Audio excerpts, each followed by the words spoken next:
네, 아기 아빠의 행동 왜 정당방위로 볼 수 없었던 걸까요? 네, 이번 사건을 취재한 취재 기자와 자세히 이야기 나눠보겠습니다. 황보혜경 기자 나와 있습니다. 어서 오십시오. 안녕하세요. 아기가 하마터면 큰일 날 뻔했거든요. 네. 아기가 폭행당한 경위부터 좀 짚어볼까요? 네, 우선 폭행 당시 CCTV 영상을 다시 한번 보시겠습니다.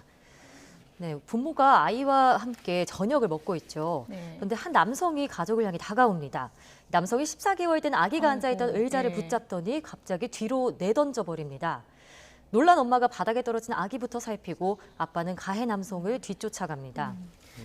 네, 지난해 말 경기 김포시에 있는 식당에서 일어난 일입니다. 피해 아동 나이는 고작 생후 14개월이었습니다. 네, 앞서 리포트에서도 전해주셨지만 코로나19 때문에 바로 응급실을 갈 수 있는 상태는 아니었다고요. 네, 맞습니다. 작년 말이면 코로나19가 한창 극심했던 시기죠.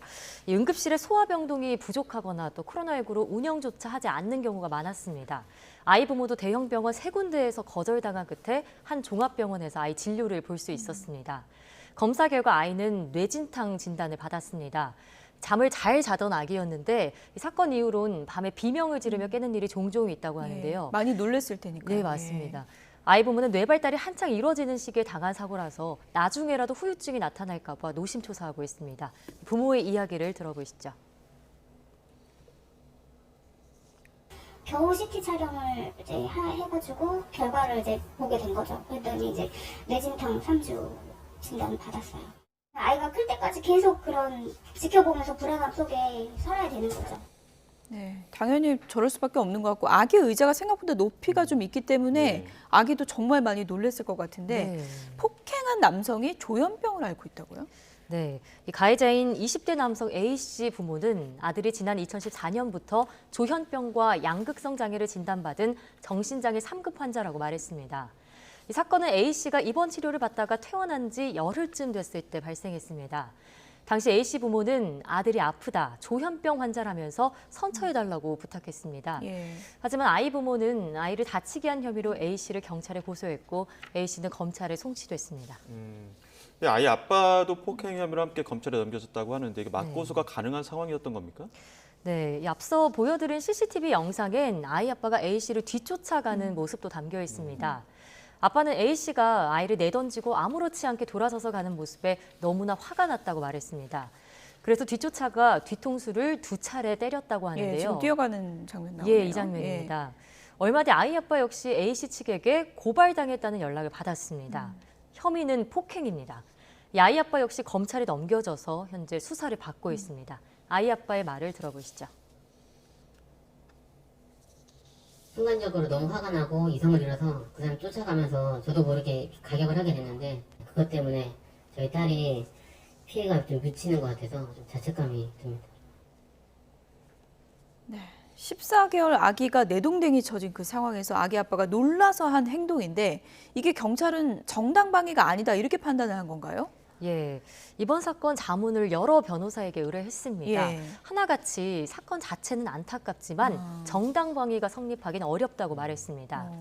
어떤 행위가 정당방위로 인정되려면 그 행위가 자신이나 타인에 대한 현재의 부당한 침해를 막기 위한 거여야 합니다.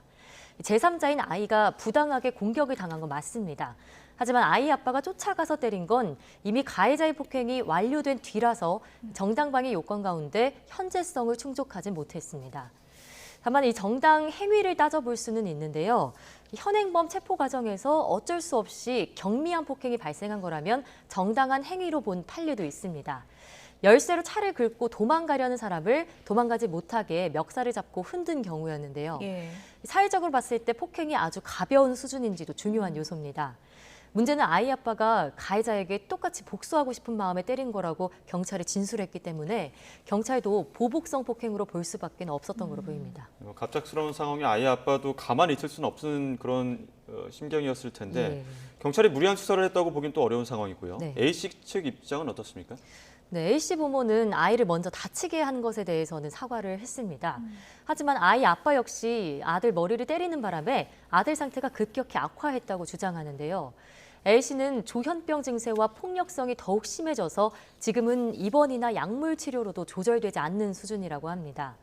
치료비가 만만치 않기 때문에 이를 위해서라도 법적 다툼을 이어갈 거라고 말했습니다. 상황이 참 안타깝고 또 답답한 그런 상황인 것 같은데 지금 이번 사건과 관련해서 후속 보도도 준비하고 있다고 하는데 어떤 내용입니까?